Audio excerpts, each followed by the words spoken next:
Kenapa banyak orang begitu emosional ketika dalil agamanya sendiri dibacakan apa adanya? Kenapa setiap kali teks asli ditampilkan, yang muncul bukan klarifikasi yang tenang, melainkan pengalihan, kemarahan, bahkan kepanikan?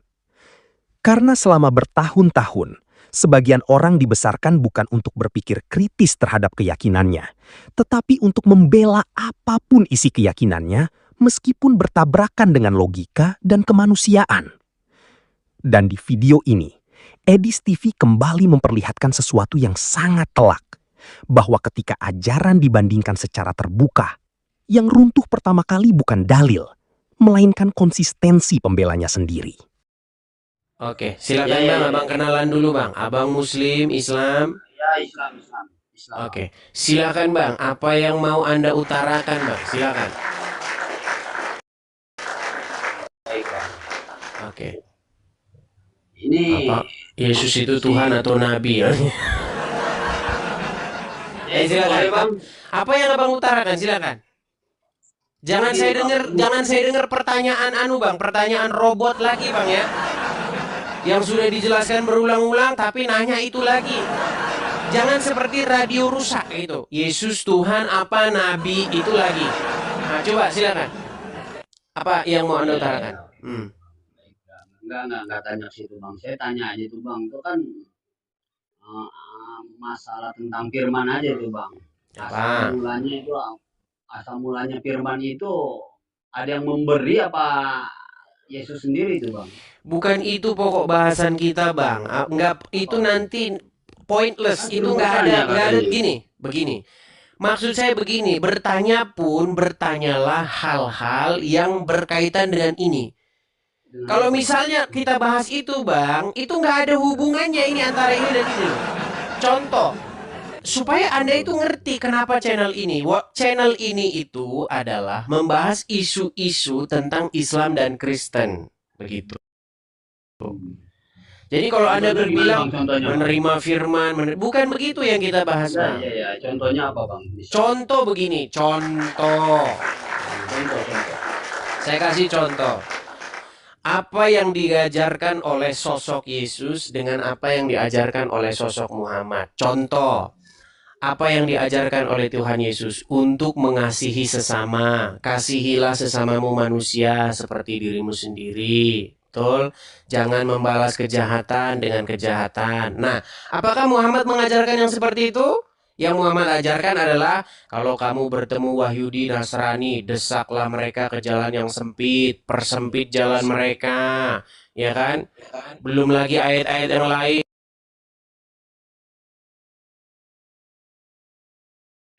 Bunuhlah di mana kamu jumpai mereka berada, ya kan? Dan Rasulnya, betul tidak? Berarti kalau Nabi Muhammad levelnya Paulus dong ya, yang saya bahas berarti ya. Bukan Yesus. Yesus kan Tuhan ya.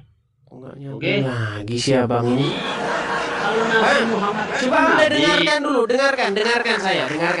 Kalau Yesus Tuhan maksudnya seperti itu. Dengarkan saya Bang ya, begini. Ya. Anda mengikuti Muhammad, pengajaran Muhammad, betul? Betul. Oke, saya mengikuti pengajaran daripada Yesus, betul? Berarti Yesus Nabi ya Bang? Kan levelnya Nabi Muhammad. Yesus juga Nabi. Yesus juga Nabi. Nah, Tuhan ya Bang. Apa yang diajarkan? Mulai lagi pertanyaan ini lagi. Bukan Tuhan Bapa di surga, betul? Oke, baik. Saya turuti maumu. Bukan Tuhan Bapa di surga, betul. Betul yang Anda maksud itu. Jika yang Anda maksud Tuhan itu adalah Bapa di surga, Yesus bukan Tuhan, betul. Nah, sekarang kita bandingkan. Apa yang diajarkan oleh Tuhan Yesus, oleh Nabi Yesus lah, ya maumu, oke. Apa yang diajarkan oleh Nabi Yesus dengan apa yang diajarkan oleh Nabi Muhammad. Kita bandingkan ini. Setuju? Ya. Oke. Yang diajarkan oleh Nabi Yesus adalah supaya apa? Supaya kamu harus mengasihi siapapun tanpa pandang bulu. Nggak peduli dia agama apa, nggak peduli dia ras apa, betul? Jangan bisu-bisuin diri sendiri, Bang. Di sini tidak pernah saya bisu-bisuin orang. Oke? Ya sudah, Nah, tenang aja bang, bernarasi aja udah. Nanti bukan, kan kalau abang tidak dibisu-bisuin menggunakan Anda sebentar. Kalau dibisu-bisuin Anda mengira saya tukang bisu-bisuin orang seperti channel yang lain. Nggak pernah. nih. Di Teman-teman, sini jadi sebentar, langsung Bang. dengerin saya, teman-teman. Di sini saya paling pantang bagi saya membungkam hak berbicara seseorang. Ya, jadi saya tidak pernah membisu-bisukan orang. Nah, kemudian kita bandingkan dengan sosok Nabi Muhammad. Nah, yang diajarkan oleh Nabi Muhammad apa? Katanya bahwa jikalau kamu bertemu dengan Wahyudi Nasrani, desaklah mereka ke jalan yang sempit, persempit jalan mereka, pepet mereka, perangi orang-orang yang tidak beriman kepada Allah dan Rasul-Nya. Betul? Wajah jangan disembunyikan, Bang. Ya. Apa Abang sudah mulai malu dengan ajaran Nabi Anda? Nah, Silakan coba terus, sekarang Bang. sekarang Silakan. begini. Sebentar, pertanyaan saya, yang saya utarakan itu benar atau salah?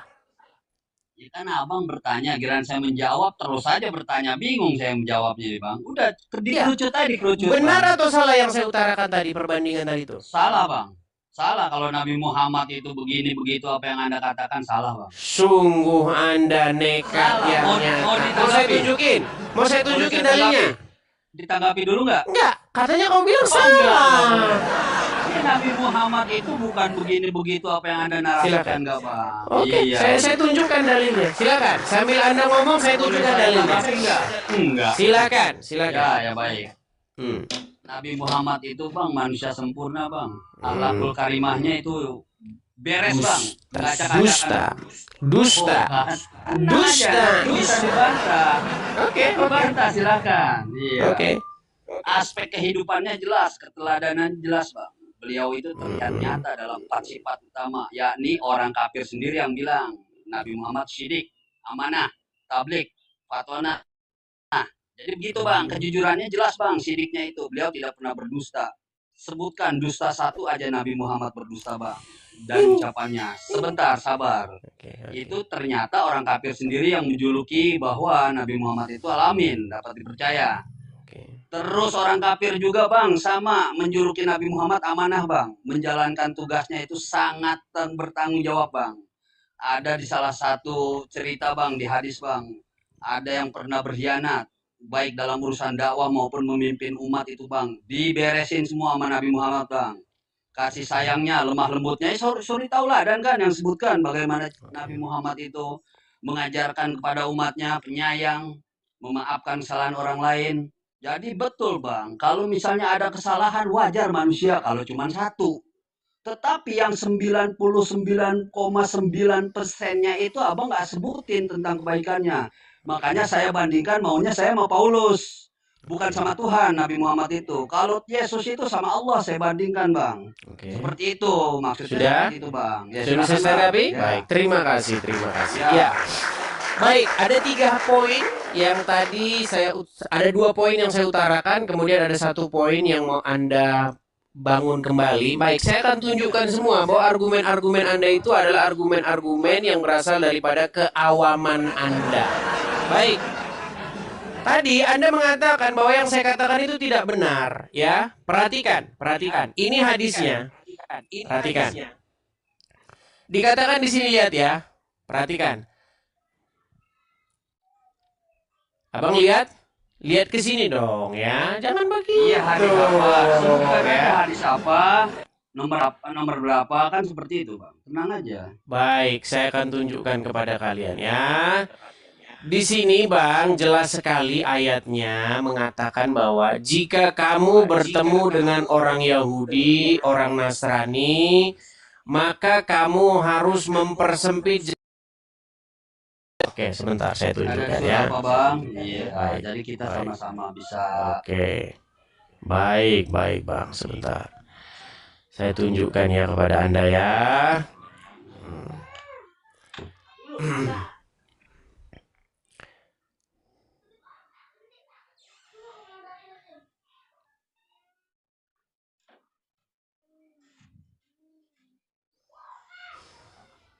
Baik. Perhatikan Bang, perhatikan. Tolong nanti Anda, ini di hadis ya Bang ya. Anda percaya hadis kan? Anda percaya nggak sama hadis? Iya, silakan hadis apa? Oke, baik. Ini dalam Sahih Muslim ada, Sahih Bukhari ada, ya, perhatikan. Ya, ya udah di hadis apa Oke. yang jelas, Bang? Enak. Kelihatan Bang hadisnya, Bang?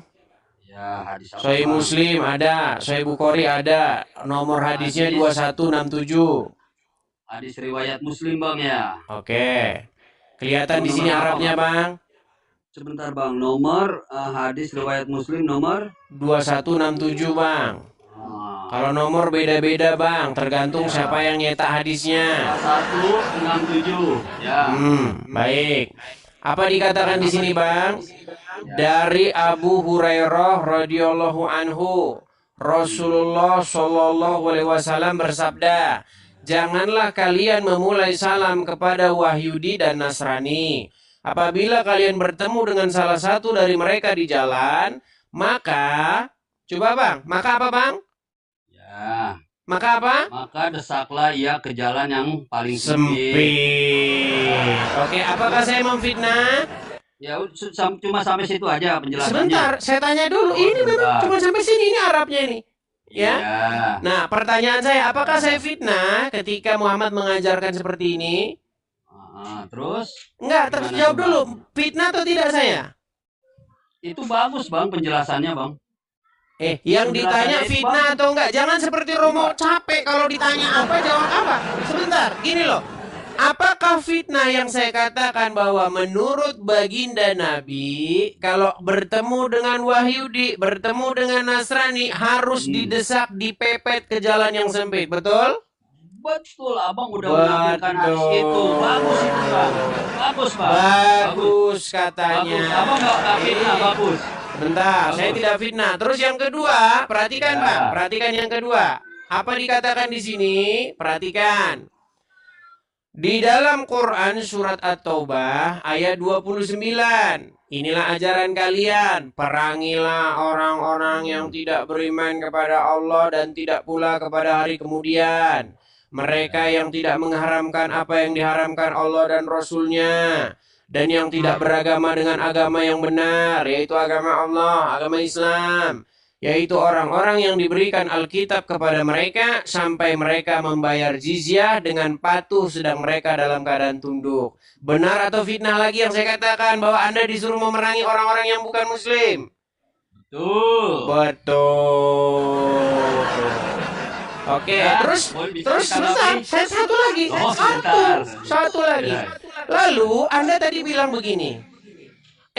Semua yang kamu katakan tidak benar. Muhammad itu adalah orang yang suri tauladan yang baik. Bahkan orang kafir pun mengatakan bahwa dia itu sangat jujur, al-amin. Kamu nekat sekali mengatakan Muhammad jujur dan al-amin. Lihat hadisnya, perhatikan. Kalau kamu bilang Muhammad sangat jujur, bagaimana mungkin dia mengatakan kebohongan diperbolehkan dalam 3 hal. Laki-laki yang berbohong dalam peperangan, mendamaikan di antara orang bertikai, dan laki-laki yang berbohong kepada istrinya. Lihat? Betul? Berarti di sini Muhammad ngajarin bohong tidak? Sudah. Jawab dulu, berarti boleh nggak bohong kata Muhammad? Boleh. Boleh. Lalu bagaimana Anda katakan dia jujur? Udah, saya tanggapi ya. Sungguh Anda berada di dalam kenekatan yang nyata. Udah ya. Ayo, silakan. Udah lama-lama panjang lebar Edis di surah At-Taubah ayat 29. Perangilah orang-orang yang tidak beriman pada Allah dan hari akhir. Tidak mengharamkan, menjauhi apa yang telah diharamkan oleh Allah dan Rasul-Nya. Dan tidak mengikuti agama yang hak, yaitu Islam. Orang-orang yang telah diberikan kitab Yahudi dan Nasrani, hingga mereka membayar jizyah dengan patuh pada mereka. Kan seperti itu. Jadi begini, Bang. Ini kan tuntunan terhadap kaum musyrik, Bang. Abang lihat nih dari awal tuntunan kepada kaum musyrik. Ayat itu kan beralihnya tuh kepada ahli kitab. Hendak memerangi orang mukminin. Sebenarnya sebaliknya. Mana ayatnya? Mana ayat? Mana ayatnya? Mana ayat? Silakan. Nanti tanggapi, sabar ya, Silakan. Bang. Anda boleh menanggapi sesuka hati Anda dan terserah. Jadi begini Bang, makanya Bang. Jadi begini. Kaum musyrik ini tuh Bang, yang dimaksud dalam surat ini kaum musyrik. Ayat ini tuh beralih kepada ahli kitab. Tidak memerangi orang mukminin tentunya. Mana ayatnya? Konteks ayat turun berkenaan dengan perang Tabuk. Mana Jadi, ayatnya? saat itu Ayatnya mana? kata sabar. Silakan, Nanti bisa tunjukkan dicari. ayatnya. Iya, tadi kan Anda terus saja berbicara, tenang aja, nanti saya tunjukkan, tenang. Hmm. Konteks ini turun berkenaan dengan perang Tabuk, Edis. Saat itu kan lagi perang tuh, terdengar berita bahwa pasukan Romawi akan menyerang, berusaha menguasai daerah perbatasan. Turun Ayat sebagai itu perintah tidak untuk berbunyi perangilah memerangi. orang-orang Romawi, perangilah orang-orang yang tidak beriman. Makanya di situ tertulis perangilah orang-orang yang tidak beriman. Di situ maka tertulis perangilah orang-orang yang tidak beriman kepada Allah. Dan Oke. mari kemudian, Berarti Anda disuruh memerangi orang yang tidak beriman, tidak? tetapi terlebih dahulu memerangi mereka yang tidak mengharamkan, bahkan terus-menerus melakukan apa yang Oke, diharamkan Allah. contoh saya ini. Saya kan tidak beragama dengan agama yang benar, betul? Betul tidak? Sebentar Bang, makanya Bang, di hadis yang Anda paparkan tadi saya tanggapi dulu. Kan semuanya Anda bertanya 3 pertanyaan, saya tanggapi 3. Nanti Anda tanggapi lagi 3 pertanyaan dari saya. Silakan. Seperti itu Bang. Silakan. Jadi Bang, kalau mau bicara di hadis Muslim Bang, itu nomor 2167 Bang, jangan kalian memulai ucapan salam kepada orang-orang Yahudi dan Nasrani. Jika kalian menjumpai salah seorang dari mereka di suatu jalan, persempitlah, desaklah. Larangan memulai salam Bang. Salam seperti apa yang Anda maksud itu melarang umat Islam untuk mendahului mengucapkan salam kepada pemeluk agama lain. Itu udah beda Bang. Udah. Bukan apa juga nggak boleh. Emang Nyapa betul, saja nggak boleh, beri salam aja nggak boleh. Bentar, Bang. Makanya Anda itu Iya. tanda itu kalau bermasyarakat, Anda itu nggak boleh nyapa. Selain yang jangan kau beri salam kepada mereka. Bahkan kalau ketemu pepet mereka, desak perjalanan sampai betul. Sabar Dis. Jadi begini Dis. Gimana? Kalau Anda Dis lagi merayakan hari Natal Dis, dilarang umat Islam, nggak boleh, sama aja gue nyemplung ikut agama lu Dis. Nah iya memang itu isi agama lu. Bukan Terus tadi berarti kenapa intoleran. kamu bilang yang lain-lain? Nah, udah terbukti. Bukan berarti Ya sudah, intoleran kalau sudah Dis. terbukti sudah, ngapain lagi? Udah terbukti semua jelas. Nah, gitu maksudnya. Beda kan? Beda. Makanya teman-teman, ketika saya mengeluarkan dalil, kalian pasti akan bingung sendiri menjelaskannya. Di awal diskusi, lawan debat kembali mengulang pertanyaan klasik, Yesus itu Tuhan atau Nabi? Pertanyaan yang sebenarnya sudah berkali-kali dipakai bukan untuk mencari kebenaran, tetapi untuk mengalihkan pembahasan dari substansi utama. Dan Edis langsung menangkap pola itu. Yang menarik, Edis tidak langsung terjebak pada debat terminologi. Ia justru mengarahkan pembahasan pada sesuatu yang lebih penting, buah ajaran. Karena ukuran sebuah ajaran bukan sekedar klaim suci, tetapi dampak moral yang dihasilkannya. Disinilah titik pukulannya. Edis membandingkan secara langsung ajaran Yesus dengan ajaran Muhammad. Yesus mengajarkan kasih tanpa syarat. Kasihilah sesamamu manusia seperti dirimu sendiri. Jangan membalas kejahatan dengan kejahatan. Ajaran ini universal, tidak dibatasi suku, agama, ras, atau golongan. Bahkan kepada musuh pun, Yesus mengajarkan kasih dan pengampunan. Lalu, Edis mengontraskan dengan hadis dan ayat yang secara literal berbicara tentang mempersempit jalan bagi Yahudi dan Nasrani, tidak memulai salam kepada mereka, bahkan memerangi orang yang tidak beriman. Dan yang membuat diskusi tadi makin telak adalah, lawan debat akhirnya mengakui sendiri bahwa hadis dan ayat itu memang ada. Jadi masalahnya bukan lagi fitnah atau tidak fitnah. Masalahnya adalah bagaimana mungkin ajaran yang jelas-jelas memerintahkan perlakuan eksklusif dan agresif kepada pemeluk agama lain masih terus dipoles seolah sepenuhnya damai. Ini yang disorot Edis.